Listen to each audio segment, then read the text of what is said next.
नारायण नारायण, भज मन नारायण नारायण नारायण, अच्युतं केशवं कृष्ण दामोदरम राम नारायणं वल्लभम।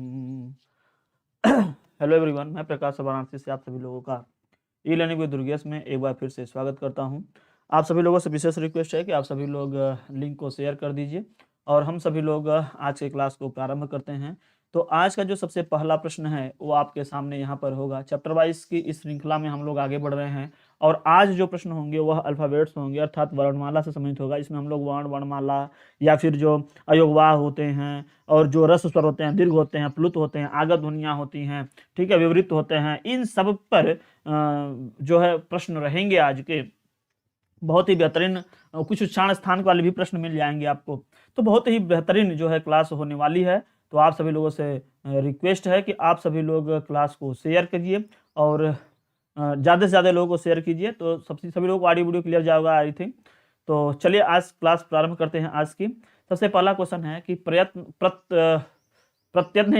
ठीक है, प्रयत्न के आधार पर ल किस प्रकार की ध्वनि है। जब हम लोग बोलते हैं तो उस टाइम पे बताना कि यह किस टाइप का होता है जब हम कोशिश करते हैं बोलने के लिए।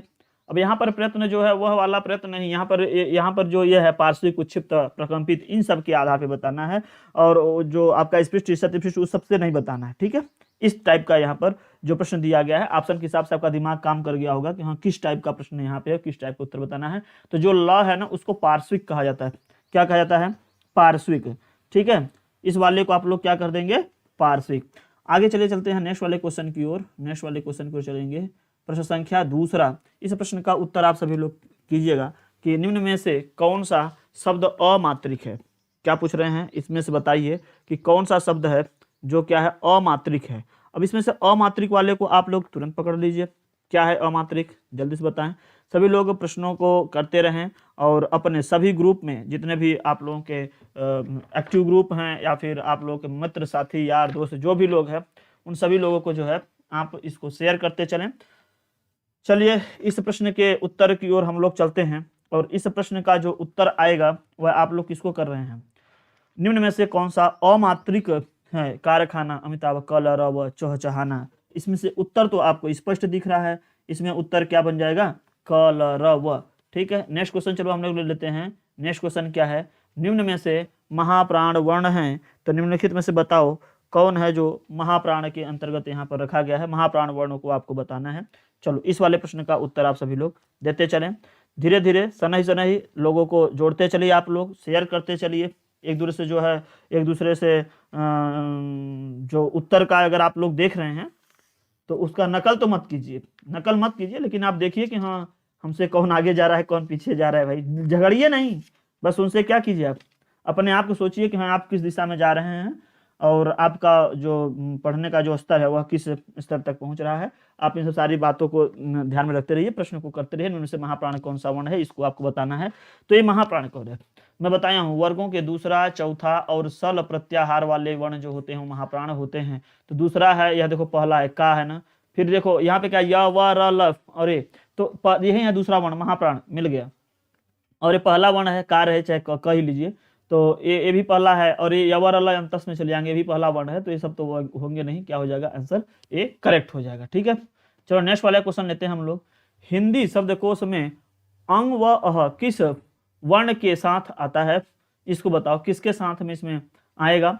इस प्रश्न का उत्तर आप सभी लोग करते रहे, जो भी प्रश्न आपके सामने दिख रहा है।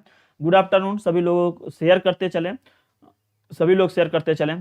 तो हिंदी शब्दकोश में अंग व अह जो है यह वर्ण किसके साथ आता है? अ के या अ। देखो यहाँ पे दो हो गया, यहाँ पे एक आ कर लीजिए, आ तो एक और भी है। चलो एक प्लूत अ कर लीजिए। अब बताओ किसके साथ आएगा? तो प्रश्न संख्या 4, इस 4 के उत्तर में जो आना चाहिए वह क्या आना चाहिए? या फिर यहाँ पे एक और भी आप कर सकते हैं, एक आप यहाँ पे और भी कर सकते हैं, जो हो सकता है कि उसमें भी लोगों को थोड़ा सस्पेंशन हो। अह कर लीजिए। तो प्रश्न संख्या 4 का जो उत्तर है ना वह बी वाले में आएगा। ध्यान देना, इसके साथ आएगा, इसी के बाद में। तो यह अह या अंग लगता है, इसी में ना लगता है, या तो अंग होता है या फिर अह लगता है, इसी के बाद लग करके आता है। अब अह में कैसे लगाओगे, तब तो 2 ठो हो जाएगा, फिर ये तो होगा नहीं। चलो चलते हैं नेक्स्ट वाले क्वेश्चन को चलते हैं। प्रश्न 5 है 6 वर्ण, ये बहुत ही इंपॉर्टेंट है, इसको आप लोग कतई ना छोड़िएगा। इस प्रश्न को पढ़िए और इससे संबंधित जो उत्तर बनेंगे उसको आप लोग जरूर दीजिए। अच्युतम केशवम कृष्ण दामोदरम राम नारायणम जानकी वल्लभम। अच्छा, जो एक संस्कृत में मैं बताया था जो ल की ही तरह होता है, वो इस तरीके से लिखा जाता है, इसको आप लोग भूल गए क्या होता है, इसको भूल गए या याद है? हाँ, यह दुष्पृष्ठ होता है। क्या होता है? दुष्पृष्ठ। मैं कब से दिमाग में ले रहा था कि जो क्वेश्चन नंबर 1 आज का था लॉ वाला, जिसपे हम लोग पार्श्विक पे कर रहे थे, हम सोच रहे थे कि इसका नाम इसको क्या बोलते हैं, दिमाग पे भी को आ गया, दुष्पृष्ठ बोलते हैं, क्योंकि दिमाग पे चढ़ता नहीं है एक को देख के दूसरा। तो यहाँ पे फिलहाल बताओ प्रश्न संख्या 5 इसको क्या बोलेंगे? प्रश्न संख्या 5 क्या होगा इसमें? तो क के बाद स आएगा, राइट आंसर ए हो जाएगा। चलो नेक्स्ट वाले क्वेश्चन की ओर हम लोग चलते हैं कि भाषा की सार्थक लघुत्तम इकाई क्या होगी? ए है, बी इसका गायब है, तो बी वाले को आप लोग यहाँ पर लिख लीजिए। मान लीजिए कि शब्द के बाद एक आ जाए पद, ध्वनि, वाक्य, तो किसके साथ आप लोग रहोगे? तो जो सार्थक लघुत्तम इकाई है वह ध्वनि होगी। क्या होगी? वह ध्वनि होनी चाहिए। ठीक, शब्द से भी अलग अगर आप लोगे तो यह क्या कहोगे? आप इसको ध्वनि को लो।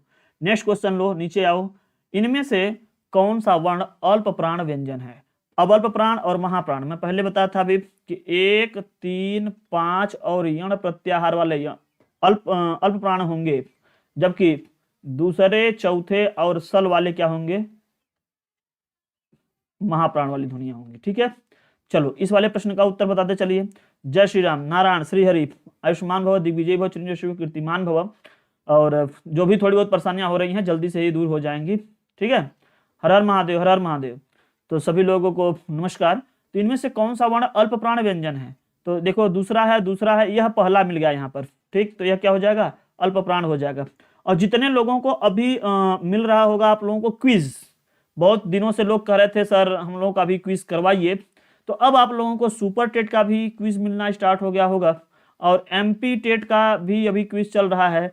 सुपर टेट संस्कृत में भी, इसका भी संस्कृत में भी, अभी आप लोगों को हिंदी में भी, और जो भी अदर होगा अभी पहले हिंदी में लेके आएंगे, फिर उसके बाद तभी बीएस या एसएसटी जो भी होता होगा उसमें तब लेके आएंगे।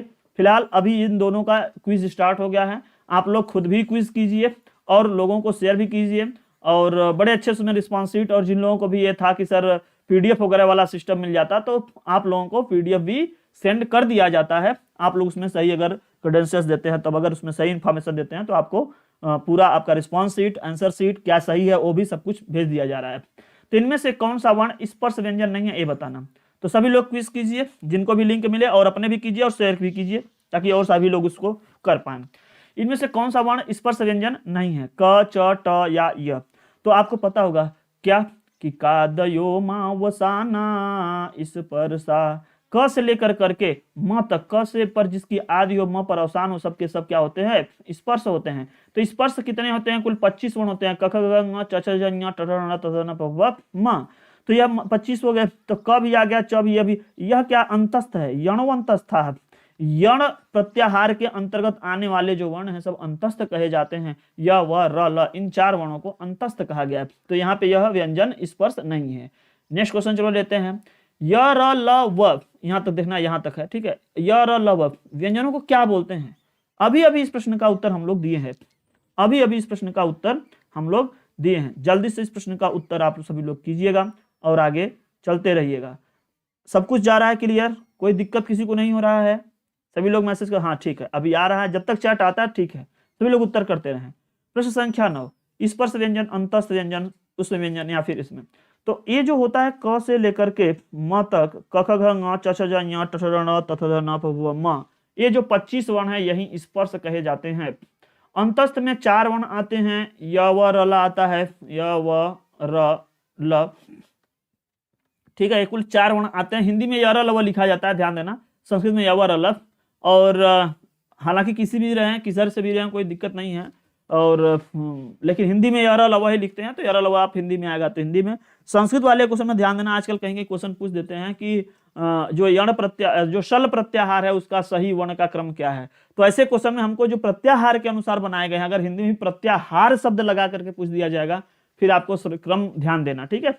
तो उस व्यंजन क्या हो जाएगा, वही सल प्रत्याहार के वर्ण उसमें कहे जाते हैं। इसमें भी 4 वर्ण आते हैं, 300 और ह आता है, ठीक है। तो इसमें क्या हो जाएगा, यह किस में आ जाएगा, बी हो जाएगा। देखो जहां पर बताने लायक है, ऑप्शन को डिस्कस करने वाली बात है, वहां पे हम तो डिस्कस कर देंगे। अब जहां पे वो कोई तुक नहीं बनता उसको हम नहीं करेंगे, ठीक है। बहुत अच्छा, हाँ हाँ, बारे गुरु, क्या बात है। नेक्स्ट क्वेश्चन लेते हैं। निम्नलिखित में से दंतव्य वर्ण कौन से हैं। अब कहीं लिखा होगा दंत्य वर्ण कौन से हैं, कहीं लिखा है दंतव्य वर्ण कौन से हैं, कहीं लिखेगा दंती कौन से हैं। तो आपको पता होना चाहिए ऋतुलसा नाम, ऐसे लू नहीं, ऋतुलसा नाम दंता, क्या, ऋतुलसा नाम दंता। तो ये जो ली वर्ण है, अब यहाँ पे आपका ली तो दिखाई नहीं देता है, इसलिए आप इसको छोड़ दीजिए। तो पे आइए त थ द ध न ल और दंती स, इन सभी के क्या हो जाएंगे, आपका दंत। तो अब यहाँ पे क्या हो जाएगा, यह नहीं आएगा, इचु यशा नाम तालु लितु लसा नाम दंता है, यह काम करेगा। ये तो ओष्ठ का हो गया, ठीक है। उपपदमानीय नाम ओष्ठ, उ ओष्ठ का हो गया, यह क्या हो गया, इचु यशा नाम तालु, यह तालु का हो गया, यह भी तालु का हो गया, यह क्या हो जाएगा, दंत का हो गया। नेक्स्ट चलिए क्वेश्चन लेते हैं। घ का उच्चारण स्थान कौन सा होगा, घ का, तो क वर्ग में आएगा, और क वर्ग किस में आ जाता है भाई, क ख ग घ ङ, तो अकुह विसर्जनीया नाम कंठ, क्या आ जाएगा, जितने भी क वर्ग में आएंगे, ठीक, और अ आएगा, विसर्ग आएगा, इन सबका कंठ होता है। तो इस प्रश्न का उत्तर क्या हो जाएगा, बी करेक्ट हो जाएगा। चलिए नेक्स्ट क्वेश्चन लेते हैं हम लोग। निम्न में अर्ध स्वर क्या है। हाँ, एक हिंदी में यह कॉन्सेप्ट आप लोग बार बार देखते हैं कि यह इसमें से अर्ध स्वर क्या है, और मूल स्वर, दीर्घ स्वर, ह्रस्व, आगत स्वर, अग्र स्वर, पश, मध्य स्वर, इस तरीके से क्वेश्चन यहाँ पर हिंदी में बनता है। हमारे संस्कृत में अग्र या पश ऐसा कुछ नहीं बनता है। मैं आपको अभी, आप लोगों को फायदा मिलना स्टार्ट होगा कि अब संस्कृत में क्या है और हिंदी में क्या है, इस चीज को मैं आपको यहाँ पर बताता चल रहा हूँ। तो ध्यान देना, मैं कुछ स्वर के बारे में कुछ पहले लिख देता हूँ, जो यहाँ पे संबंधित कुछ चीजें बार बार आती रहेंगी। तो एक तो होता है, पहले आप लोग पढ़ते हैं बार बार ह्रस्व स्वर, ठीक, क्या, ह्रस्व स्वर,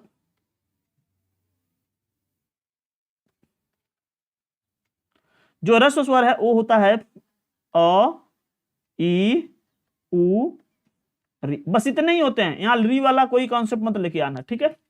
ह्रस्व हो गए। यहाँ पे आती है मूल स्वर, कौन कौन से हैं, हिंदी के लिए हम बात कर रहे हैं, यही यही मूल स्वर भी हैं, इन्हीं को हम कह सकते हैं, यही है मूल स्वर, अ, ई, उ, री, दिख रहा है पूरा, अ, ई, थोड़ा सा खिसका देते हैं, हाँ ऐसा। तो यह मूल हो गए। फिर बात आती है दीर्घ स्वर, कौन कौन से हैं।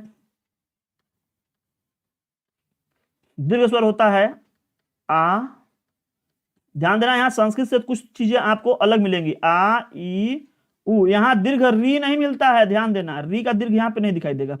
उसके बाद आता है ए, ऐ, ओ, औ, और हम लोग संस्कृत में लिखते हैं तो क्या लिखते हैं, ए, ओ, आई, औ, इस तरीके से चलते हैं। लेकिन आप लोग हिंदी पढ़ रहे हैं तो हिंदी तरीके से जैसा दिया था वैसे ही पढ़ें। अब बात आती है आगत स्वर, यह इंपॉर्टेंट है। आगत स्वर जो होता है ना, यह इस तरीके से होता है, ये इस तरीके से केवल होगा, यह आगत स्वर है, केवल एक के साथ ऐसा बताया गया, एक है। अब बात आती है आपकी अग्र स्वर। ये अग्र स्वर कौन कौन होते हैं, आज बता दे रहे हैं, डेली वाली क्लास में आप वैसे नहीं देख पाओगे। ई, ठीक है, ह्रस्व ई भी आता है ना, ह्रस्व ई भी आता है, दीर्घ ई भी आता है। तो ई, ए, ऐ, ये क्या है आपके, क्या है, अग्र आ जाते हैं। उसके बाद आता है मध्य स्वर में कौन कौन आते हैं। मध्य स्वर में केवल एक वर्ण आता है आपका, एक स्वर आता है अ। फिर बात आती है पश्च में कौन आते हैं। अब जो बच्चे आपको पता हो गया होगा कि पश्च में कौन कौन बनेंगे। अब आ ले लीजिए, ये दोनों उ बचे हैं तो दोनों उ ले लीजिए, ओ भी बचा है, औ भी बचे हैं, इसको ले लीजिए। और पश्च में जो है, पश्च में आगत वाला भी आ जाता है, आ रहा है इसलिए ये भी आ जाएगा, ठीक है, पश्च में, तो इसको ले लीजिए। अब कुछ बनता है, एक बनता है संवृत्त, और एक बनता है अर्ध संवृत्त, एक बनता है विवृत्त, ठीक, और अर्ध विवृत्त। ये 4 पॉइंट यहां से देख लीजिए, काम देगा, कई जगह ये आता रहता है। एक हो जाता है संवृत्त स्वर। ये जो संवृत्त स्वर हैं ये कौन कौन से बनते हैं, तो संवृत्त स्वर केवल दीर्घ वाले ये दोनों हैं, दीर्घ ई और दीर्घ उ, ये संवृत्त स्वर कहे जाते हैं। और अर्ध संवृत्त कौन से हैं इसको भी देख लीजिए, इनके बीच में जो डीप में जाएंगे, जब कभी हिंदी डीप में हम पढ़ाने का अवसर मिला तो उसमें हम चर्चा करेंगे कैसे, लेकिन हमारे संस्कृत में बड़े अच्छे से बताया गया है। आप लोग देखे होंगे कि स्वर कौन से हैं, मूल स्वर कौन से हैं, संयुक्त स्वर कौन से हैं, और कौन किसका उच्चारण स्थान क्या है, कौन स्पृष्ट है, ईसत स्पृष्ट है, ईसत विपरीत विवृत, सबका बताया गया है। लेकिन अब यहाँ पर इनके अनुसार भाई देख लीजिए, ये थोड़ा सा इसीलिए हमको भी यहाँ पे रटने जैसा कुछ लगता है अभी, कि आप लोग अभी रटोगे ही इसको। और 2 पॉइंट और लिख लीजिए, क्या लिखे, संवृत्त स्वर और अर्ध स्वर, अर्ध स्वर नहीं अर्ध संवृत्त लिखिए, अर्ध स्वर नहीं अर्ध संवृत्त लिखिए, अभी अर्ध स्वर के बारे में नहीं बात, यहाँ लिख रहे हैं अर्ध संवृत्त, यह हो जाएंगे। और उसके बाद आप बात कीजिए यहाँ पे संवृत्त कौन कौन होते हैं, संवृत्त के लिए तो चर्चा कर लिए ना, संवृत्त हो गया, संवृत्त को बात कर लिए, संवृत्त नहीं, अब संवृत्त, अब बचा विवृत्त का, तो लिखिए विवृत्त। ये जो विवृत्त हैं यह आ जाएंगे आ औ, ये हो जाएगा विवृत्त के लिए। अब एक बचता है अर्ध विवृत्त, कौन, अर्ध विवृत्त, इसमें आ जाता है ए ओ, और एक यह भी आ जाता है आ भी आ जाता है, और एक इसको भी ले लेते हैं अर्ध विवृत्त में। तो अब आप देख लिए होंगे कि यह क्या है, ह्रस्व है, मूल स्वर, दीर्घ स्वर, आगत, अग्र स्वर, मध्य स्वर, पश्च स्वर, विवृत्त हो गए, संवृत्त हो गए, अर्ध संवृत्त, अर्ध विवृत्त। इस तरीके से आप लोग यहाँ पर देख लेंगे कि हाँ यह कौन कौन से वर्ण किस। अच्छा, पार्श्विक क्या है, व्यंजन के कंडीशन में अगर अर्ध स्वर आए तो क्या होगा, क्वेश्चन में था अर्ध स्वर, अर्ध स्वर क्वेश्चन में यह था। अर्ध स्वर यहाँ पर 2 वर्णों को माना जाता है, एक य को और एक व को, इसको याद रखना, ये पूछा जाता है अभी जो इसी में से क्वेश्चन पूछा गया है। लुंठित और एक पार्श्विक, पार्श्विक ल हो जाता है, लुंठित का एक र हो जाता है। तो ये सब भी क्वेश्चन थोड़ा आप डिटेल में उतरेंगे, कभी समय देंगे तो समझ पाएंगे। अब यहाँ ध्यान देना, यह जो है वह अर्धस्वर कहा जाएगा, एक वह भी अर्धस्वर कहा जाता है। तो कुछ जानकारी जो उससे संबंधित थी मैं आप लोगों को बता दिया, जो संबंधित जानकारी थी मैं बता दिया, ठीक है। चलिए आगे चलते हैं। आज सामने सामने की आवाज नहीं आ रही क्या? महाप्राण ध्वनियां व्यंजन वर्ग में किससे संबंधित है? लो, अब जो महाप्राण है तो वर्गों के दूसरे, चौथे और सल प्रत्याहार के। तो बताओ दूसरा चौथा कहाँ पे है, दूसरा चौथा कहाँ पे लिखा गया है? तो प्रश्न संख्या 13 में जो बात कही गई है यहाँ पे, प्रश्न संख्या 13 में जो दूसरा ऑप्शन, सॉरी सी वाला ऑप्शन है, दूसरा और चौथा जो ऑप्शन बना है यह है। और वर्गों के पहले, तीसरे, पांचवें और यण वाले किसमें आते हैं?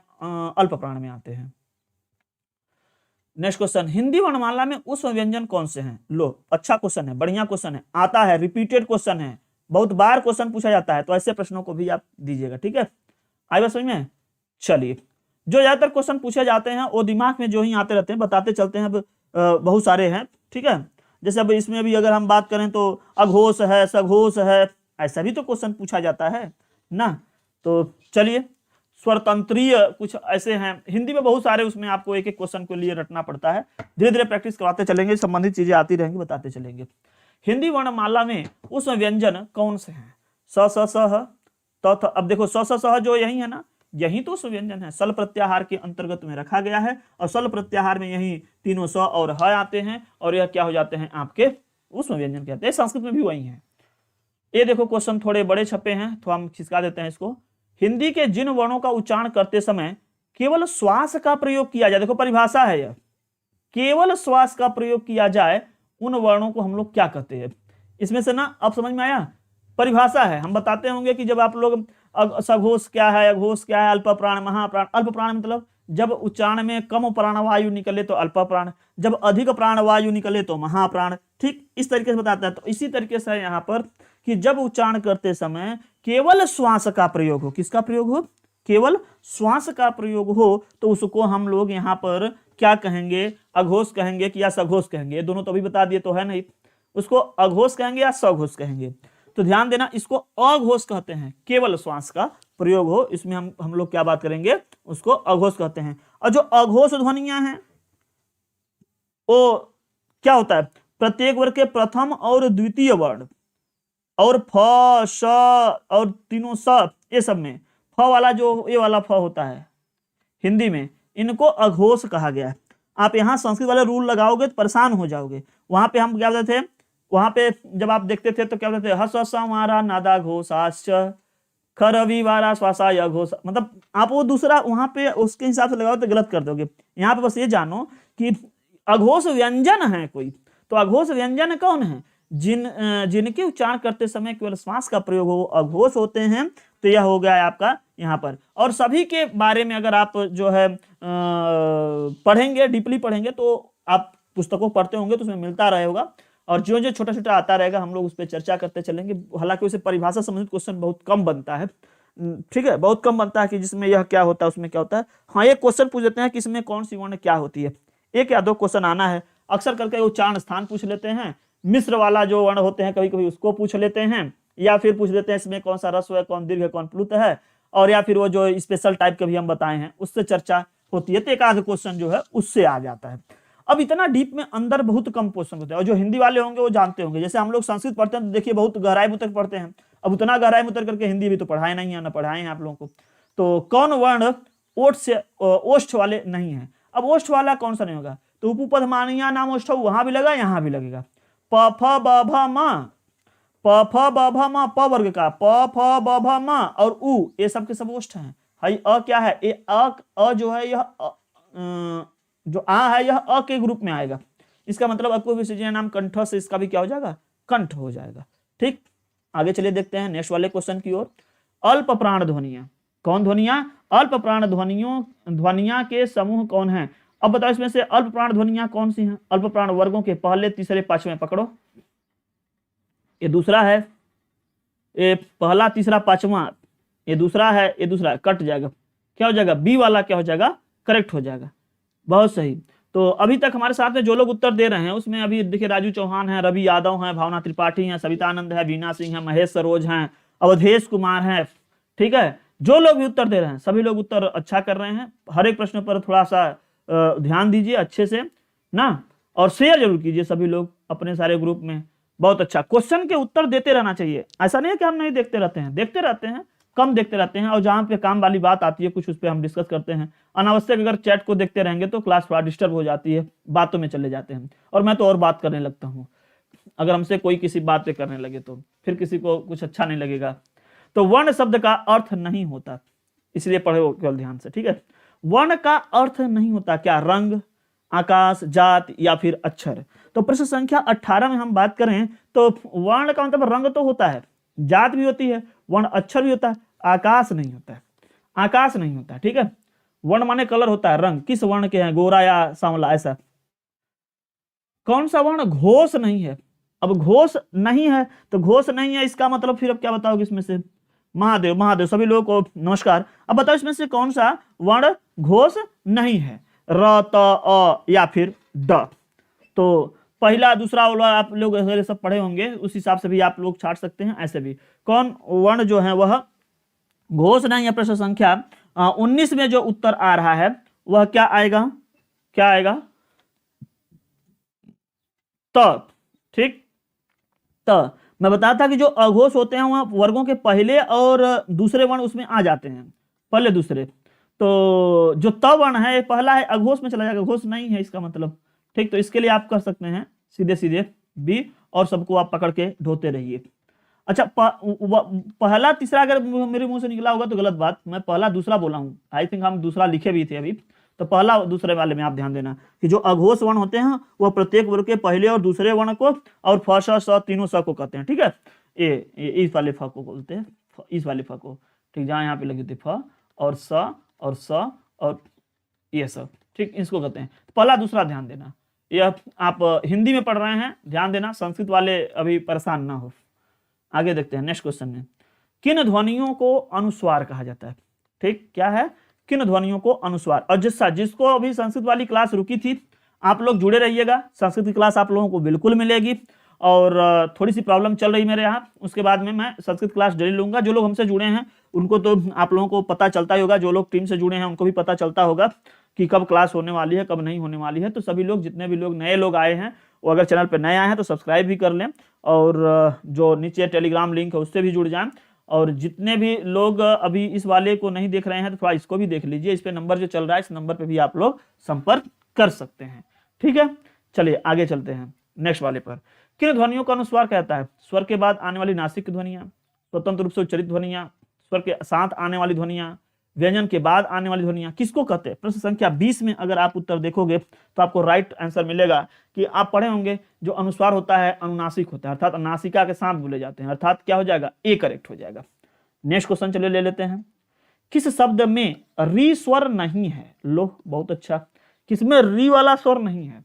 अभी तो साफ साफ दिख रहा है इसका उत्तर है। हाँ, आकाश पाताल धरती ढकेल। चलो बताते रहो, इस वाले प्रश्न का उत्तर देना, सभी लोग उत्तर देते रहे राइट नाउ। इस वाले में क्या हो जाएगा? कृपा, कृष्णा, दृष्टि, रिवाज।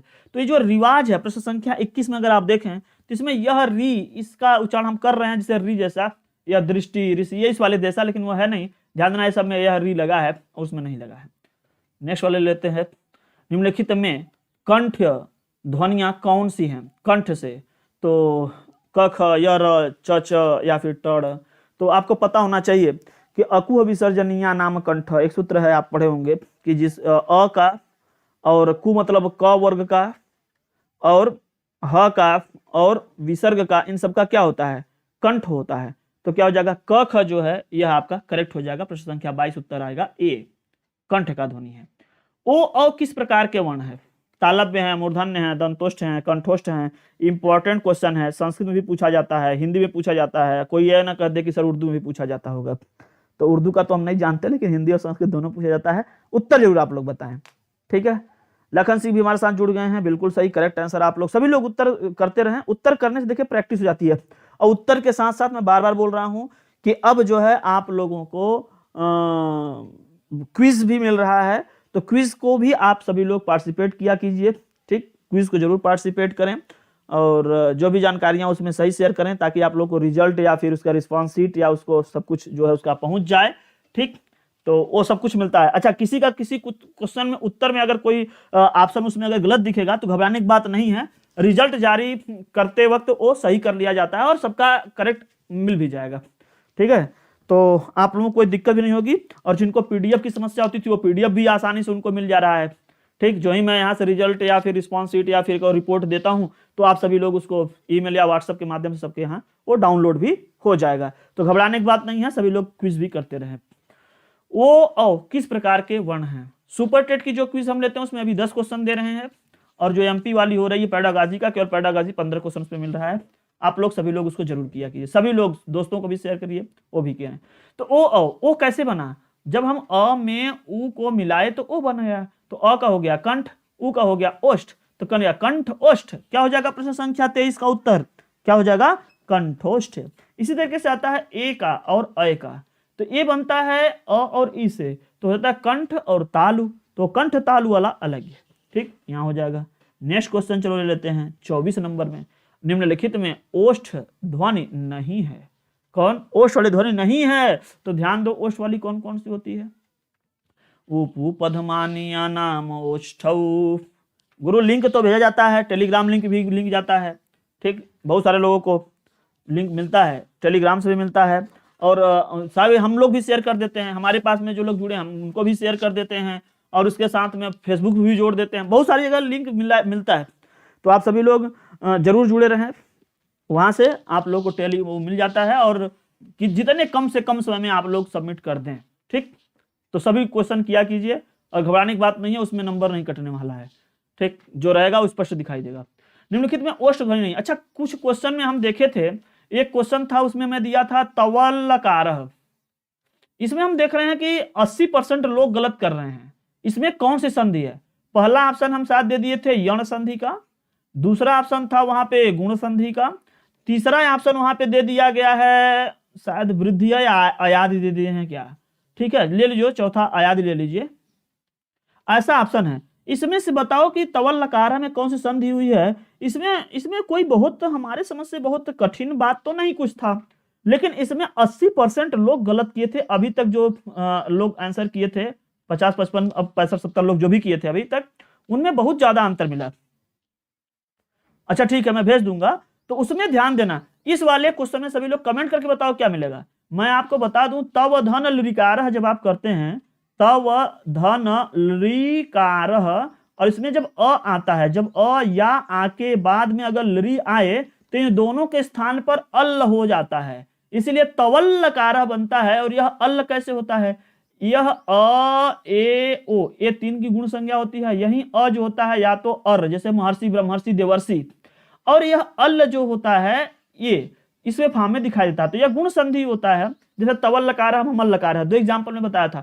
और ये मैं देखा हूं कि बहुत सारे लोग अभी तक यह करीब करीब जितने लोग दिए हैं उतने में बहुत सारे लोग गलत किए हैं। नहीं, बिल्कुल मिल जाएगा गुरुवर, ऐसी आपसे कोई दुश्मनी नहीं है, बस मिले आप लोग करिए भी, शेयर भी कीजिए, अच्छे क्वेश्चन उसमें। और सबसे अच्छी बात है कि उसमें पीडीएफ डाउनलोड हो जा रहा है सही आंसर के साथ में, और जो आप गलत किए हैं उसके भी साथ में, अच्छी बात है। और आंसर शीट को भी, जो एक कॉमन आंसर होती है उसके भी पीडीएफ को हम लोग ग्रुप पे दे रहे हैं। तो बहुत अच्छी सिस्टम पे काम चल रहा है। जल्दी आप लोगों को बहुत सारे क्विज देखने को मिलेंगे, और जो पीडीएफ का जो लोचा चलता रहता है सर पीडीएफ, ये चक्कर छूट जाएगा। और उसमें एक चीज और पता चल जा रहा है कि मैक्सिमम लोग कहाँ गलत कर रहे हैं, किस क्वेश्चन में वो गलत कर रहे हैं। जैसे अगर हम बात यहाँ पे क्वेश्चन करें, अभी देंगे हम कभी, कि लृ धन आकृति ही, क्या लृ धन आकृति ही, इसमें क्या बनेगा। क्षमता मैं तो बता ही दिया, लृ धन आकृति तो मैं बता ही दिया। फिलहाल अगर हम बताएं लाकृति ही, चलो लिख दिए। अब बताओ इसमें कौन सी संधि बनेगी, दीर्घ संधि, गुण संधि, वृद्धि संधि, अयादि संधि, कौन सी संधि बनेगी। इसमें एक ऑप्शन डाल लेना दीर्घ संधि का, ठीक है। इस वाले में लाकृति में डाल देना दीर्घ संधि का एक एग्जांपल, और मतलब एक उसमें ऑप्शन डाल लेना। अब बताओ लाकृति में क्या होगी। ये भी क्वेश्चन बहुत लोग गलत करते हैं, और इसको क्वेश्चन पे भी हमने सर्वे नहीं चेक किया, लेकिन आप सभी लोग, मैं फिर बता दे रहा हूं कि आप सभी लोग देखिए, इससे पता चलता है किस टाइप पर लोग जाके अटक रहे हैं। और जब हमको पता चल जाएगा कि आप वास्तव में किस पॉइंट पे अटक रहे हैं, तो ऐसे क्वेश्चन की पुनरावृत्ति करूंगा, और ऐसे क्वेश्चन पे विशेष जो है शॉर्ट वीडियोस या उसके समाधान के लिए मैं कोई एक छोटा छोटा वीडियोस बना करके आप लोगों को उसको रिकॉर्डेड माध्यम से या फिर लाइव में या फिर किसी भी तरीके से उसको मैं बता दूंगा। तो इससे बड़ी अच्छे से समझ में आ जाएगी कि हाँ क्या होगा। आगे गुरुजी बताया कि इसमें दीर्घ स्वर संधि होगा। महादेव, जब लृ धन आकृति में बताया तो लृ से, अब बताओ अक सवर्णे दीर्घ में अक प्रत्याहार में ही केवल दीर्घ होता है। अक प्रत्याहार माने अ, ई, उ और री और लृ, ठीक, यहां दीर्घ संधि होता है। अब लृ के साथ में सवर्णी या तो री आएगा या तो लृ आएगा। अब यहां आ रहा है तो कहां से सवर्णी लगा दिए आप, इसीलिए दीर्घ संधि को दिया जाता है और लोग दीर्घ संधि लपेटते हैं। ध्यान देना, जब लृ के बाद में कोई स्वर आए तो यह लृ जो है ल में बदल जाता है, यह यवर ल बदल जाता है, मतलब यण संधि से बदलता है। किससे, यण संधि से। और यहां पर हमको लगता है कि 95% लोग ड्रॉप कर जाते हैं, वो लगा देते हैं दीर्घ संधि, इसीलिए वह क्या हो जाता है, लकेरती दीर्घ संधि। ना ना ना ना, लाकृति वाले में दीर्घ संधि नहीं है गुरुजी। वह वहां पे काम करता है, सूत्र काम करता है, ई को यणची, इक का यण हो जाना, मतलब ई, उ, री या लृ। इसके बाद अगर स्वर आएगा तो ई य में चला जाएगा, उ व में चला जाएगा, री र में चला जाएगा, लृ ल में चला जाएगा। इसलिए लाकृति का लृ जो है ल में गया, और ल में जब आकृति मिला तो लाकृति बनी। इसमें हम जानते हैं 95% लोग गलत कर देते हैं, और कई बार हम देखे हैं, इसलिए मैं इस वाले ऑप्शन को विशेष बताता हूं। आज दिमाग पे आ गया, देखिए तुरंत मैं पूछ दिया, बता भी दिया। तो ऐसे विशेष क्वेश्चन में जहां पर बहुत सारे लोग गलत करेंगे, जब हम उसको क्विज माध्यम में चेक करते हैं तब हमको पता चल पाता है कि हाँ यहाँ पर गलती हो रही है। जहां पे आप लोग ऐसे बताते नहीं हो कि हमारे अंदर ये कमी है, तो अब हम उसको जान पाते हैं कि वो इसलिए यहाँ पे लोग गलती कर रहे हैं, तो हम उसको अलग से फिर से आपको एक्सप्लेन कर देंगे। तो आप सभी लोग जरूर जुड़िए, और आगे देखेंगे अगर ज्यादा मात्रा में अगर आप लोगों को आवश्यकता पड़ेगी तो जो डेली का क्विज होता है, केवल क्विज वाले क्वेश्चन पे एक्सप्लेनेशन लेकर के हम आया करेंगे, केवल क्विज वाले क्वेश्चन पे। उसके लिए कोई अलग शॉर्ट वीडियो बनाएंगे 15 मिनट 20 मिनट, क्योंकि क्वेश्चन बहुत कम होता है। उस पर हम लोग 2-3 क्वेश्चन पे आप लोग प्रॉब्लम रहेगी, शॉर्ट वीडियो बना के आपको जरूर दे देंगे। निम्नलिखित में ओष्ठ ध्वनि नहीं है। अब ओष्ठ, उपू पधमानिया नाम ओष्ठौ, उपू पधमानियान। अब ऊ का हुआ प फ ब भ म का ओष्ठ हो जाएगा, तो ये सब तो ओष्ठ हो जाएंगे। ईचू यसा नाम तालु से यह तालव्य का हो जाएगा। तो 24 नंबर का हो गया, ए करेक्ट हो गया। नेक्स्ट क्वेश्चन ले लेते हैं, प्रश्न संख्या 25। हिंदी की तालव्य ध्वनियां कौन सी हैं? तालव्य, इसलिए मैं बताया हूं कि आप लोग जरूर दीजिएगा, ठीक है। हाँ, ऐसा क्वेश्चन आता है, और ये तब हमको पता चलता है जब मैं क्वेश्चन देता हूं और उसमें बहुत सारे लोग जब सही या गलत करते हैं, तब वहां से पता चलता है कि वास्तव में लोग मिस कहाँ कर रहे हैं, तब हम उसको जान पाते हैं। ऐसे तो सभी लोग छाप देते हैं सबका देख के ए, सबका देख के बी, तो हम उस वाले पे सोचेंगे और जो सर्वे दे रहे हैं वो हमारे पास में रहेगा तो हम उस पर एनालिसिस करेंगे और वैसे ही क्वेश्चन या उस वाले पॉइंट पे जहां पे आप लोग की गलतियां अधिक हो रही हैं ऐसे ऐसे क्वेश्चन को देंगे और उस पर जो एक्सप्लेन करेंगे उसको, तो जल्दी से समस्याएं दूर हो जाएंगी। एक तरीके से वो डायग्नोस्टिक टेस्ट के लिए भी क्विज काम करेगा, वो हमारे लिए भाई आपका रिपोर्ट ही दे रहा है। तो हिंदी की तालव्य ध्वनियां है, तो ईचू यशा नाम तालु, ईचू यशा नाम तालु। अब ये जो च वर्ग है सब तालु का है, तो च छ ज छ ये तालु का है। ये क्या उपु पदमानिया नाम ओष्ठौ, यह ओष्ठ का है। ऋतुलसा नाम दंता है, दंत का है। ऋतुरसा नाम मूर्धा, ये मूर्धन्य का है, तो क्या हो जाएगा, ए वाला बिल्कुल करेक्ट हो जाएगा। नेक्स्ट क्वेश्चन आ जाओ, कौन सी ध्वनि अल्प प्राण है? कौन सी ध्वनि है जो अल्प प्राण है? ठीक, बताओ अल्प प्राण कौन सी होगी? अल्प प्राण ख ध, मैं बार बार अल्प प्राण महाप्राण का क्वेश्चन बहुत करवाता हूं इसमें वर्णमाला वाले चैप्टर में। अब तो चैप्टर वाइज प्रारंभ कर दिए हैं आप लोग, इतनी बार आप लोगों से हम रगड़वा देंगे कि आप लोग भागोगे कहाँ, करके ही जाओगे। बिल्कुल करोगे, अच्छे से करोगे, एक एक चैप्टर पे पर्याप्त क्वेश्चन करवाएंगे, क्यों नहीं होगा, होगा। ठीक, लहरों से डरकर नौका पार नहीं होती और कोशिश करने वालों की हार नहीं होती। तो अल्प प्राण क्या है? तो वर्गों के पहले, तीसरे, पांचवें और यण वाले अल्प प्राण कहे जाएंगे। वर्गों के दूसरे, चौथे और सल वाले, सल एक प्रत्याहार है जिसमें 4 वर्ण आते हैं, तीनों स और ह। ठीक है, तो इसको क्या बोलेंगे हम लोग? महाप्राण बोलेंगे। यह अल्प प्राण है। करें कौन अल्प प्राण है? तो देखो दूसरा है, ये देखो चौथा है, ये दूसरा है, तो दूसरा चौथा अल्प प्राण नहीं होते हैं, यह महाप्राण होते हैं। और देखो यहाँ पे वर्गों का पहला वर्ण आ गया त, तथा दधन में पहला वर्ण आ गया, तो यह अल्प प्राण कहा जाएगा। इस वाले को आप ध्यान से देखो। ठीक है, कई जगह एक क्वेश्चन आ जाता है और बहुत अच्छा किस्मत तब रहती है जब जो पढ़ा जाए एकदम बिल्कुल वही आ जाए। और एक 27 नंबर वाले क्वेश्चन में थोड़ी सी दिक्कत वाली यहाँ पर एक दे दिया है, जिसकी वजह से थोड़ी समस्या हो जाती है। हिंदी की स्पर्श भी हो, घोष भी हो, महाप्राण हो, दंत हो। हम क्या करते हैं कि पहले देख लेते हैं दंत कौन सा है। तो दंत तो हम तुरंत चेक कर लिए, दंत तो हम तुरंत चेक कर लिए, क्या त थ द ध, ऐसा। तो दंत में तथा दधना में आ जाएंगे, तो प फ ब भ म तो होगा नहीं, त थ द ये दोनों हो सकते हैं, ये भी होना, ये तो दंत है ही नहीं। तो दंत वाली कंडीशन पूरा करने के लिए हुए। अब रही बात अल्प प्राण महाप्राण की, तो जो दूसरा और चौथा वर्ण है यह महाप्राण होते हैं। तो ये देखो, यह त थ द, यह तीसरा वर्ण है, यह दूसरा वर्ण है, यह महाप्राण होगा। हम यहीं तक चेक कर करके इसको क्या कर देते हैं, करेक्ट। लेकिन एक बार थोड़ी सी, अच्छा स्पर्श भी है, तो थ द न प फ म तक जाएगा, स्पर्श तो है ही। घोष वाले पे जा करके एक बात अटक जाती है कि आप लोग जब हिंदी में पढ़ते हैं तो हिंदी में आप पढ़ते हैं घोष कौन था, तो हस समारा नादा घोषाश्च। तो जो जो हस प्रत्याहार में है, अर्थात ह य व र ट ल ण य म ङ माने पांचवा, फिर चौथा, फिर तीसरा। ठीक, लेकिन यह दूसरा आ जा रहा है, खर प्रत्याहार में आ जा रहा है, तो अघोष। लेकिन बेटा मैं बार बार अभी फिर जब देख रहा था, मैं सोच रहा था तब क्या यहाँ अघोष कर दें प्रश्न संख्या 27 के लिए।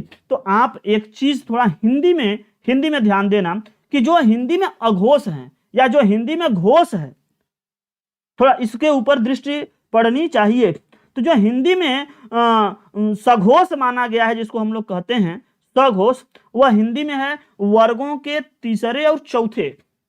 कौन? वर्गों के तीसरे। अब यहाँ पे हम देखो लिख रहे हैं, ये हिंदी में संस्कृत वाला लगाए थे, तो एक जगह हम परेशान हुए थे इसको कुछ दिन पहले, फिर हम वहां पर कुछ करेक्ट मतलब हम तो उत्तर इसी पे चेक कर लिए थे, 2 ही स्टेप पे चेक किए, करेक्ट हम मार दिए, सी तो सही हो गया। लेकिन कुछ लोग बोले कि सर यह अघोष है कि घोष है।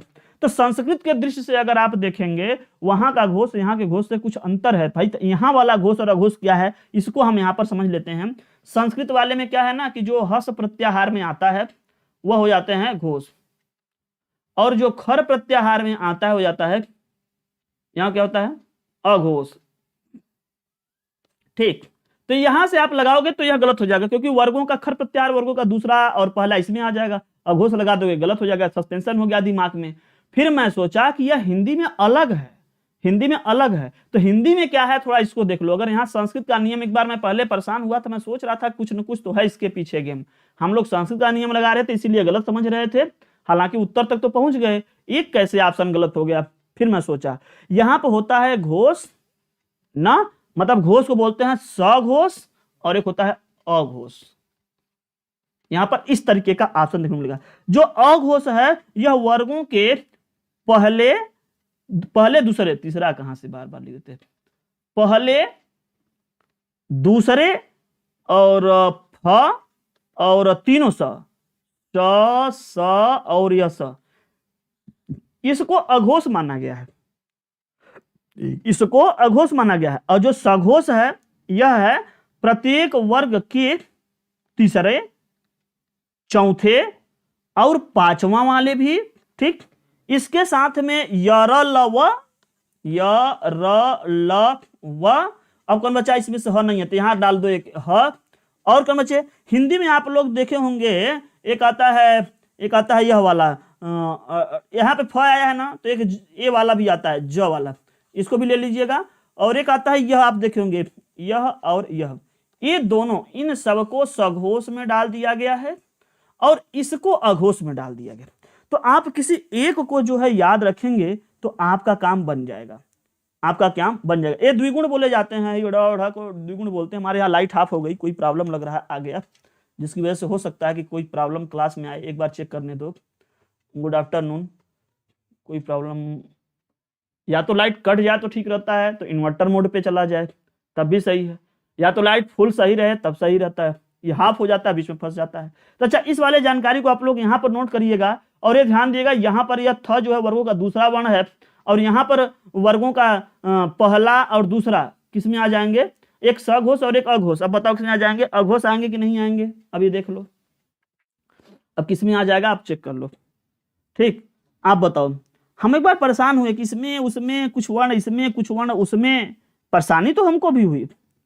फिर यहां से जब चेक किए तो समझ में आया कि यहाँ कुछ न कुछ क्वेश्चन में मिस्टेक तो है, क्वेश्चन में मिस्टेक तो है ना, ठीक तरीके से पूरा उससे चलेगा ना इससे चल रहा है। तो फिलहाल यहाँ पे आप अघोष बना लीजिए। इस वाले पॉइंट पे थोड़ा सा ध्यान देने वाली बात है, और सारी कंडीशन सही है, इसको सही कर देंगे। अगर हमको यहाँ पर सघोष या घोष में कन्वर्ट करना ही है तो हम यहाँ पे ध की जगह अगर थ की जगह ध कर दें तो हमारा सारा गेम सही हो जाएगा, हमारा सारा काम सही हो जाएगा। यहाँ पे सघोष में भी चला जाएगा, देखो वर्गों का चौथा वर्ण आ जाएगा यहाँ पे, और जो वहां पे हम लोग गाते थे जैसे हिंदी में गाते हैं उस तरीके से भी हो जाएगा। वैसे भी ह स, देखो यहाँ पे संस्कृत वाला तो काम कर ही रहा है, देखो संस्कृत वाला काम, मतलब वहां पे सघोष नहीं लिखा होता है, वहां केवल घोष लिखा होता है, थोड़ी भ्रांति उत्पन्न होती है, और तो सब सही है। अब वहां पे ये सब वर्ण नहीं होते हैं, ये वर्ण नहीं होते हैं, और ये सब तो होते हैं, ये सब तो खर प्रत्याहार में भी देखोगे तो आएगा, ठीक। खर विवारा श्वासा अघोषाश्च, तो खर प्रत्याहार में कौन कौन आएंगे, दूसरे आएंगे, पहले आएंगे, और ये तीनों सही आएंगे, केवल इतने, हई वाला नहीं रहता है वहां पे, तो इसको भी काउंट कर लीजिएगा। और वहां जो घोष होता है यहाँ पे सघोष लिखा जाता है, थोड़ा अंतर सस्पेंशन होता है, और यहाँ पे आप अघोष कर लीजिएगा तो तभी सही हो पाएगा। तो यहाँ पे एक क्वेश्चन में इसमें, और एक क्वेश्चन जस्ट इसी का भैया और है आगे, यहाँ देखो, ठीक ठीक उसी तरीके का है। यहाँ भी देखो कहाँ चले गए हम लोग, क्वेश्चन हट गया, किसी तरीके से हम लोग चले आए दूसरी जगह पे, हाँ मिल गया। चलो इसमें देखो, हिंदी की स्पर्श, घोष, महाप्राण और ओष्ठ व्यंजन ध्वनि कहाँ है, तो हम पहले चेक करेंगे ओष्ठ कौन सा है। तो ओष्ठ के लिए आप क्या करोगे, प फ ब भ म वाले ओष्ठ में आएंगे, प फ ब भ म वाले, तो देखो ये द हो गया, तो थ द ध में चला गया, ए बचा तो केवल यही, बस वही बचा। और यह क्या है, चौथा वर्ण है। और अभी अभी हम लोग चर्चा किए हैं कि जो वर्गों का चौथा वर्ण है यह घोष में आएगा। घोष मतलब यहाँ सघोष से मतलब है, ध्यान देना, कहीं सघोष लिखा होगा कहीं घोष लिखा होगा, इसकी भ्रांति दिमाग में आती है तो दिक्कत होता है। यहाँ केवल घोष मतलब सघोष में, तो सब कुछ सही हो गया, महाप्राण भी हो गया। महाप्राण होने के लिए वर्गों के दूसरा चौथा और सल चाहिए ही चाहिए, सब कुछ सही हो गया। केवल थोड़ी सी एक अंतर है, सघोष और घोष वाला जो शब्द है, तो संस्कृत में आपको घोष दिखाई देता है और यहाँ सघोष ऐसा लिखा होगा, या घोष भी लिखा होगा तब भी आप मानिएगा। दूसरी चीज, घोष वाला या सघोष वाले में यह जो ये द्विगुण वाले हैं ये, और जो इस तरीके का जो है इसको, और अघोष वाले में इस वाली वर्ण को आप जोड़ लीजिएगा, बस इतना अंतर कर लेंगे तो आपका हो जाएगा, अब फिर सही हो जाएगा। नेक्स्ट चलते हैं 29 नंबर में, में कौन सा स्वर संवृत्त है। देखो फिर से आ गया यहाँ पर, अब संवृत्त और विवृत्त वाला केस, वहां पे आप देखें तो कुछ अलग तरीके से। यहाँ देखिए, यहाँ पर संवृत्त केवल हिंदी में इन्हीं दो को माना गया है, दीर्घ ई और दीर्घ ऊ को ही संवृत्त माना गया। आज ही की क्लास में पीछे आप जाकर के मैं देख लीजिएगा, मैं लिखवाया हूं इसमें, ठीक, इसमें आज ही मैं बताया हूं, तो आप इसके अनुसार अगर आप उत्तर करोगे तो क्या करोगे, यहां तो है ही नहीं, तो यहां पे आप डाल लीजिए समृद्ध है तो कर लीजिएगा यहाँ पे दीर्घ। समृद्ध के लिए क्या करोगे, समृद्ध, यह क्वेश्चन पूछा गया है, तो समृद्ध स्वर्ग दीर्घ ई और दीर्घ उ, इसमें से अगर दिया है तो सही कर लेना, और ये सब नहीं है।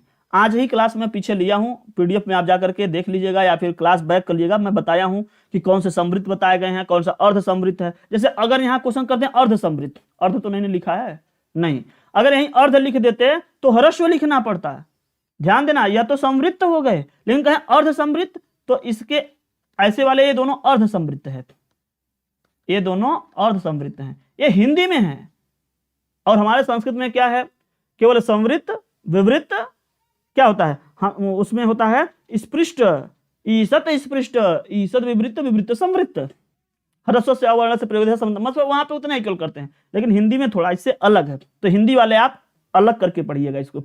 जो आप लोग कहते हैं ना गुरुजी सब कुछ क्या सेम है या सब कुछ अलग है, तो जो चीजें अब अलग हैं हिंदी में, अब हम बताए थे ना, जब मैं हिंदी बढ़ाने लगूंगा तब बताता रहूंगा कि हाँ कौन से संस्कृत में क्या दिया है और हिंदी में यहाँ पे क्या है। नहीं तो जो हिंदी वाला टीचर है वो अपना हिंदी का केवल जानेगा, जो संस्कृत वाला टीचर है वो अपना केवल संस्कृत में जानेगा, बीच में बच्चा, तो बच्चा का क्या पता चला कि हम यही संस्कृत पढ़े, यही हिंदी में पढ़े, कुछ चीजें तो मैच कर जाती है, सोचता है सब कुछ सेम है, लेकिन कहीं कहीं वह क्या हो जाता है, गच्चा खा जाता है।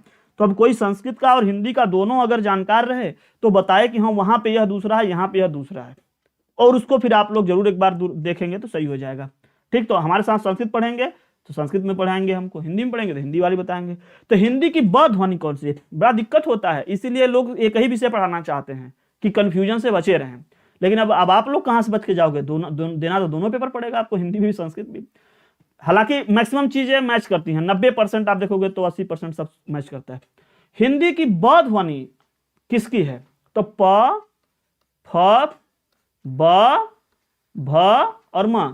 क्या अच्छा हिंदी में देखेंगे ना तो ये हलंत नहीं लगा के लिखते हैं, पूरा ऐसे लिख देते हैं, लेकिन संस्कृत में कहीं भी अगर लिखा होगा आप देखेंगे अगर व्यंजन लिखा तो व्यंजन शुद्ध वर्ण में लिखा होगा। ठीक, तो इसमें क्या हो जाएगा आपका, इसमें क्या हो जाएगा, प फ ब भ म, प फ ब भ म, तो उपपधमानिया नाम ओष्ठौ, तो क्या हो जाएगा यहाँ पर, यह उत्तर हो जाएगा बी। तो आप लोगों को क्लास या 30 क्वेश्चन हम आगे वाले क्वेश्चन जो भी हैं, आगे वाले क्वेश्चन हम यहाँ से करवाएंगे, आगे के 30-35 क्वेश्चन कल वाले क्लास में करवा देंगे, फिर जो भी और उसके बाद महत्वपूर्ण लगेंगे तो हम वर्णमाला में करवाएंगे, अदरवाइज फिर हम आगे वाले चैप्टर की ओर चलेंगे, पर्यायवाची, तत्सम, तद्भव, उन पे चैप्टर वाइज डिस्कशन हम लोग यहाँ पर डेली जारी रखेंगे। तो आप सभी लोग क्लास कैसा लगा जरूर बताइएगा, शेयर कीजिएगा। जो लोग अभी भी लेखपाल, सुपर टेट या फिर यूपी टेट या सी टेट किसी का भी अगर नोट्स वगैरह चाहते हैं, या जो आप लोगों को कोई इन्फॉर्मेशन अगर यहाँ पे चाहिए तो नीचे स्क्रॉलिंग में नंबर चल रहा है, आप लोग उस पर नंबर पर व्हाट्सएप या मैसेज कुछ भी कर सकते हैं। ठीक, तो आप सभी लोग जुड़िए, मिलिए, शेयर कीजिए, जितना भी ज़्यादा से ज़्यादा लोगों तक पहुँचाइए, और सभी लोग जो है क्विज में आइए, क्विज वाला बहुत अच्छा है, क्विज वाला भी बहुत बढ़िया चल रहा है। क्विज में आप लोगों को जो पीडीएफ का ही डेली क्लास की जो पीडीएफ या क्वेश्चन की जो पीडीएफ चाहिए होती है, उसमें जो आप लोगों को बहुत होता है हम दे नहीं पाते हैं, तो वहां से आप लोगों को बिल्कुल अच्छा फॉर्मेट में होगा। अभी एक बच्चे का किसी का था, साथ देखिए अगर हमारे पास हो अभी तो हम अपने आप को दिखा सकते हैं कि देखो इस टाइप का वह क्विज आपका, उसका रिजल्ट जो है वो दिखाई देगा। एक सेकेंड बस आप लोग कुछ सेकेंड के लिए बस मैं आपकी विंडो थोड़ी सी ब्लैक करूंगा, फिर उसको ला लूंगा तो ओपन कर दूंगा, बस एक सेकंड रुके रहेगा, मैं दिखा देता हूँ। उस टाइप का आपको पेपर भी मिल जाएगा, बहुत अच्छा रहेगा, पेपर भी मिल जाता है। तो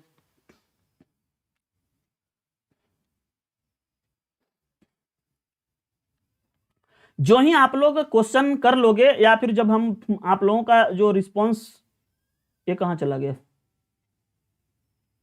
हाँ, जो ही आप लोग रिस्पॉन्स कर देते हो आप लोगों को पूरा का पूरा देखो इस तरीके से पीडीएफ भेज दिया जाता है। ठीक, जो आप लोग किए हो, अब ये सही है कि गलत है इस बात का यहाँ पे तो अभी नहीं पता चल पा रहा है कि आपका यह सही है कि गलत है, लेकिन जो आप लोग क्वेश्चन किए हो इस चीज को यहाँ पर यह मिल जाता है। अब ये सही है या गलत है, इसके लिए मैं आप लोगों को बता दूं कि मैं एक और सीट जारी करता हूं। हालांकि आप लोगों को जो जारी होती है, जो आप लोग देख पाते होंगे, उसमें तो पूरा स्पष्ट लिखा होता है, उसमें बिल्कुल स्पष्ट लिखा होता है कि इस क्वेश्चन में यह आप लगाए हैं, इसका क्वेश्चन यह सही है या यह गलत है। मैं आप लोगों को एक पीडीएफ और जो शेयर करना चाहूंगा और उस दिखाना चाहूंगा, अभी जस्ट अभी दिखा रहे हैं, उसमें आप लोगों को देखेंगे तो पूरा का पूरा जानकारी जो है वो दिखाई देगा।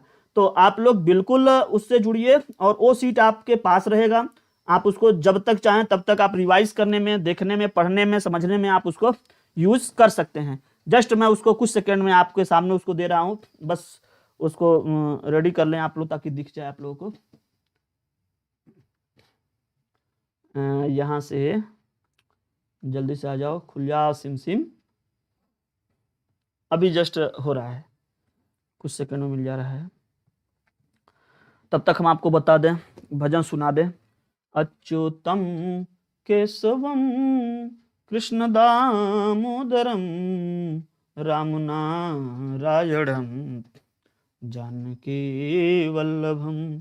ये देखिए, जो ही आप लोग ये कर करके फाइनल होते हैं तो जो हमारे यहाँ से आता है, ठीक, जो हमारे यहाँ से एक रिस्पॉन्स शीट जो आप लोगों को दिखाई देता है वो कुछ इस तरीके से रिस्पॉन्स शीट दिखाई देगी। जैसे यहाँ पे देखिए, आप व्यंजन वर्णों के कुल कितने भेद होते हैं, तो ये जो ग्रीन है ये वाली करेक्ट है, ये सही है। और अगर आप इसको किए रहेंगे तो ये आपके सामने ग्रीन दिखाई देगा और यहाँ टिक का निशान है कि यह करेक्ट आंसर है। जो लोग गलत किए हैं देखिए उनका ऊपर नीचे चला जाएगा। इस तरीके से अगर कोई बच्चा किसी क्वेश्चन को गलत करता है तो वो उसके सामने पे यहाँ टिक लिखा रहेगा कि करेक्ट क्या है और आपका गलत है, ठीक। और उसका आप लोगों के पास जो जारी होता है उस पर तो आप लोगों को जो है पूरा का पूरा रेड हो जाता है, पूरा क्वेश्चन ही रेड हो जाता है। कोई अगर यहाँ पे गलत वाला होता है, हालांकि आप लोगों को जो जारी हुआ होगा वो अलग हुआ होगा, यहाँ पे जो जारी हुआ है ये हम लोग इसको जो रिजल्ट देते हैं उस इस तरीके से होता है। तो आप लोग बहुत अच्छे समझदारी होगी। और यहीं से हमें जान पाए थे कि कितने लोग हैं जो बहुत सारे क्वेश्चन, उस वाले क्वेश्चन को बहुत लोग गलत किए हैं। यहीं से पता चलता है कि कितने लोगों को, मतलब कितने लोग किस आंसर पे ज्यादा जा रहे हैं या फिर कौन सा क्वेश्चन ज्यादा समझ में नहीं आ रहा है। ये सब सारी चीजें हम लोगों को थोड़ा पता चलेगा तो आप लोगों को एक और भी बेहतर चीजों को उपलब्ध कराएंगे, बेहतर मटेरियल उपलब्ध करवाएंगे। तो आप लोगों को टेलीग्राम जो नीचे चल रहा है उसमें जाइएगा, ई लर्निंग विद दुर्गेश जो टेलीग्राम है उस पर आप लोग जुड़ जाइएगा। वहां पे भी आपको समय समय पर मिल जा रहा है और ज्यादा समय नहीं लगता है। आप जब मर्जी तब आप उसको देख करके आप सबमिट करके हट जाइए, ठीक। बस उस पर जानकारी सही दीजिएगा ताकि मैं आपको जो रिस्पॉन्स शीट है, जैसे अभी मैं आपको एक रिस्पॉन्स शीट में यहाँ पर दिखाना चाहूंगा, एक रिस्पॉन्स शीट किसी बच्चे का दिखाना चाहता हूँ जो अभी मिल पाया है, उसको मैं आप लोगों को दिखा दे रहा हूँ। बहुत अच्छा है वो भी, कोई एक आप मतलब किसी बच्चे का दिखा दे रहा हूँ, ठीक है। तो पहले तो उसकी कुछ जानकारियां उसके ऊपर होती हैं तो उसको हम हाइड कर दे रहे हैं, उसके बाद फिर आप लोग दिखाते हैं, ठीक है। अभी मैं फिर से दिखा रहा हूँ, तो घबराइएगा नहीं, बस आप लोग बने रहिए। भाई किसी बच्चे का रिस्पॉन्स होगा तो वो सोचेगा कि हमारा सर आप सबको दिखा के हमारा बेइज्जती करा रहे हैं, तो वो वाला मैं खोल दे रहा हूँ। हाँ, जैसे दूसरे का क्या, मेरे वाले पे एक आया होगा, मैं जब ट्रायल दे रहा था तो ट्रायल में ही चेक कर रहा था तो उसमें मिला होगा। रुक जाइए, मैं अपना ही खोल के आप लोगों को दिखा देता हूँ। एक ट्रायल सीट जो आती है उसमें था।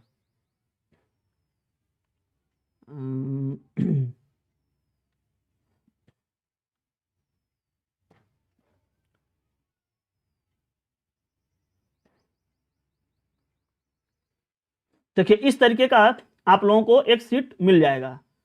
रुक जाओ, पहले इसको हटाओ आगे। हाँ, इस तरीके से नाम अगर आप लोग सही फिल करेंगे तो सही जगह जाएगा। अगर आप लोग क्वेश्चन रहता है, देखो सही किए रहोगे आपके सामने वो सही दिखेगा, अच्छा दिखेगा, सही दिखेगा और ग्रीन दिखेगा। अगर सही रहेगा आपका ऑप्शन तो सही दिखेगा।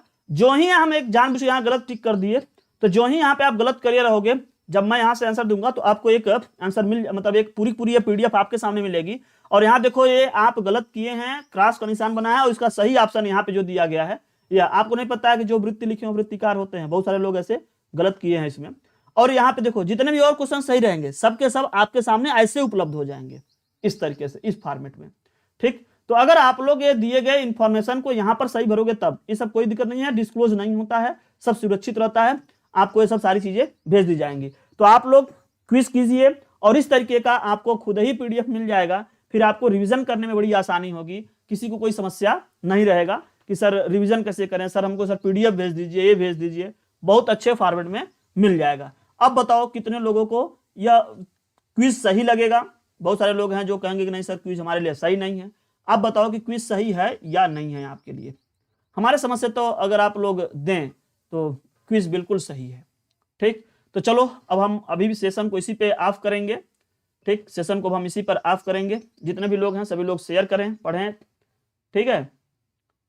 चलो तो आगे के 30 क्वेश्चन को हम नेक्स्ट डे में सॉल्व करने वाले हैं। तो अभी के लिए बस इतना ही। Thanks for watching.